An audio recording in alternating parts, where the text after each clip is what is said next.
يا صباح الخير عليكم، ازيكم حبايب قلبي؟ كل سنة وانتم طيبين، سنة سعيدة عليكم وعلى العالم كله.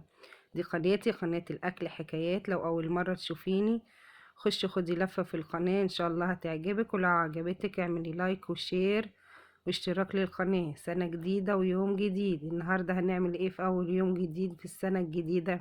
هنعمل كعك العيد. معايا نص كيلو سمنة، سمنة من المطبخ، يا هي جامدة ولا هي ايه سايحة زي ما انتوا شايفينها. الجو طبعا بيجمدها لوحده. معاها كوباية مية دافية، معاها معلقة خميرة، معلقة بيكنج باودر، 4 معالق سكر بودر، و4 معالق سمسم. هنعمل ايه؟ هنجيب اول حاجة كوباية المية الدافية، وتكون مية دافية ما تكونش سخنة ولا باردة.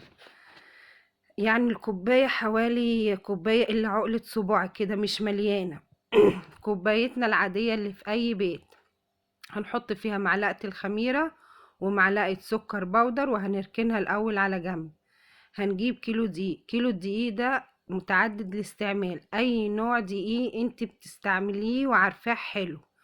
لو جبت دقيق كعك وبسكوت ماشي تمام، ما عندكيش كعك وبسكوت هاتي اي نوع دقيق كويس متعدد الاستعمال، ان شاء الله حتى يكون سايب بس انتي عارفاه وضمناه. بعد كده هنجيب كيلو الدقيق، هنحط عليهم 3 معالق سكر، وهنسيب معلقة، وهنحط عليهم ال4 معالق سمسم، وهنحط عليهم معلقة البيكنج باودر. معلقة البيكنج باودر هتكون صغيرة ما تكونش كبيرة. وهنقلبهم، ورشة الملح. دول هنقلبهم ونركنهم على جنب. انا ايه هعمل النهارده؟ الحشو بالملبن ومكسرات. تقولي يا اختي احنا لاقيين ناكل عشان بتعملي لنا بالمكسرات؟ والنعمه يا اختي انا زيك. بس هي علبه كلها ب10 جنيه من عند مستلزمات الحلواني. عندك تمام، ما عندكيش ومش عايزه تحطيها حطي حبه فول سوداني وهتبقى زي العسل والله، ولا زايده ولا حاجه. هنجيب قطعة الملبن، هنحط عليها حبة المكسرات اللي احنا ايه كسرناهم، وهنحط عليهم زي ما انتوا شفتوا نص معلقة سمنة بلدي. السمنة طبعا بتاعة الكعك دي اي نوع سمنة انت حباه، سمنة نباتي، سمنة بلدي، سمنة مخلطة دي على دي. بس لو سمنة نباتي لازم ايه تكون ريحتها حلوة وتكوني عارفاها كويسة. هنحط حبة السكر اللي احنا سيبناهم، المعلقة اللي احنا ايه سيبناها ما حطيناهاش على الدقيق. وهنضرب السمنة والسكر دول لغاية ما يدينا لون كريمي ابيض، يعني اللون الاصفر ده هيتحول للون ابيض، عشان خاطر تبقى الكعكاية معاكي كده هشة وحلوة وخفيفة. شايفين بقت ازاي؟ كأنها كريمي مش سمنة. بعد كده هنزل بالدقيق اللي احنا خلطناه بالسمسم والبيكنج باودر، هنبس بقى، ده مش هنعجن، هنبس. اهم مرحلة في الكعك هو البس، اهم مرحلة. هو اللي بيطلع لك الكعكاية مظبوطة وناعمة ودايبة وماسكة نفسيها، هو البس ده. تبس على قد ما تقدري. هتبص الاول هتلاقيها زي ما انت شايفة كده مفرول، الدقيق مفرول معاكي. هتفضلي تبسي لغاية ما تبصي تلاقيه بقى ايه زي عجينة البسكوت كده، عجين. تفضلي تبسي بايدك. عندك عجان حطي فيها، ما عندكيش اشتغلي بايديكي. ربنا يدينا الصحة يا رب. وهنشتغل كده على طول.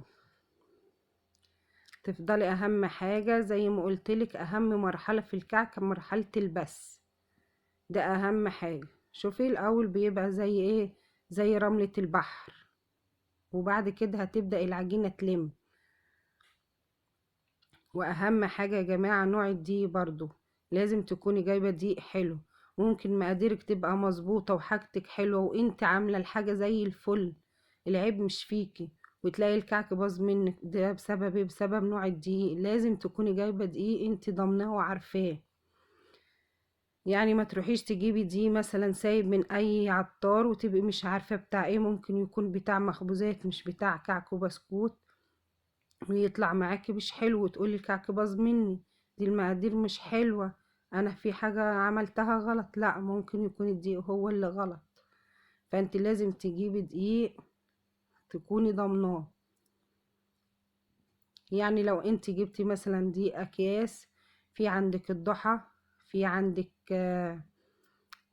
سنبلة، في عندك ايه تاني، فلورا، في عندك كتير، يعني في عندك انواع كتير حلوة.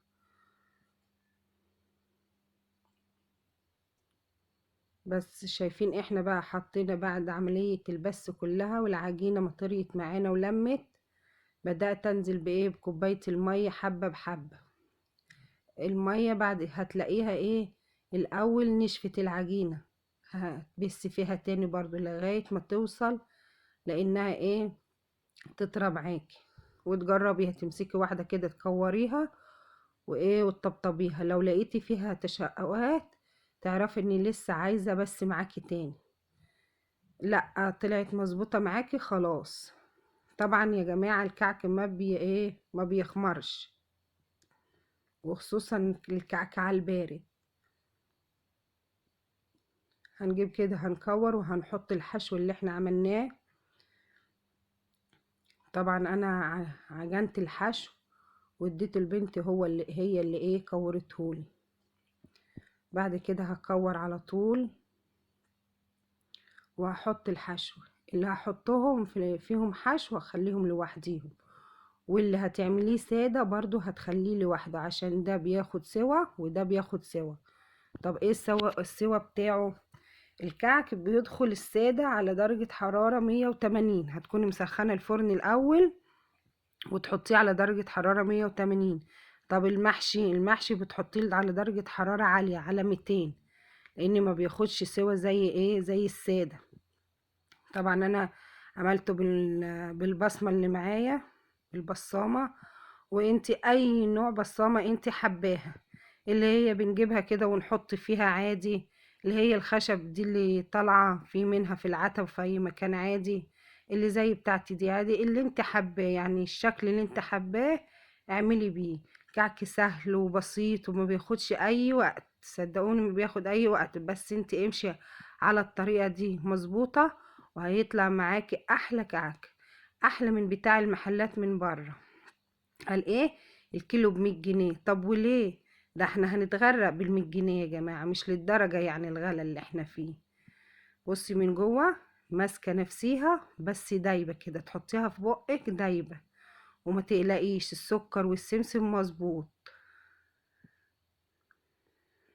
شايفين شكله؟ ولا احلى من اي محل تقوليلي عليه. شايفين الحشو من جوه عامل ازاي؟ وحشو بسيط مفهوش اي حاجة. مش عايزة تحطي مكسرات زي ما قلتلك حطي فول سوداني، مش عايزة ده ولا ده احشي ملبن، مش عايزة متحشيش خالص، براحتك، كله شغال، كله تحت ايدك واعملي اللي انت عايزاه.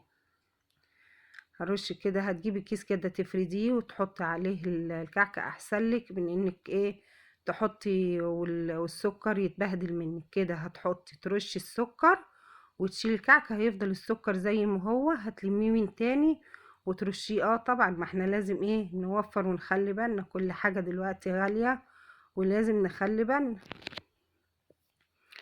طلعوا كده زي ما انتوا شايفين، بذمتكم ده ما بتجيبوهوش من المحل بمبلغ وقدره، لكن ده معمول في البيت على ايدك وبالسمنة اللي انت عايزاها وحباها، وحاجة مضمونة وطعم وريحة حكاية. وكفاية بس ريحته في البيت، كفاية ريحته وانت بتخبزيه في البيت بيقلب البيت كده، له ريحة كده ويخلي لك بركة وخير في البيت. ريحته كده بتحسسك بأيام زمان. بس كده. لو عجبك الفيديو حطي لايك، ما تنسيش اللايك. هنرصه كده وهنشيله، هتحطيه في علبة محكومة وحلوة وهتغطيها وهتسيبيها، كل ما تحتاجي تطلعي وتشيليها وتغطي ايه العلبة. يعني بكيلو دي، شوفي احنا عملنا كام كيلو، حوالي 3 كيلو كعك. شوفي انت تجيبيهم من بره بكام، شوفي الكيلو السنة دي وصل كام. طب احنا ليه ما احنا نعمله زي الفل واحلى من بتاع بره، صدقوني احلى من بتاع بره 60 مرة.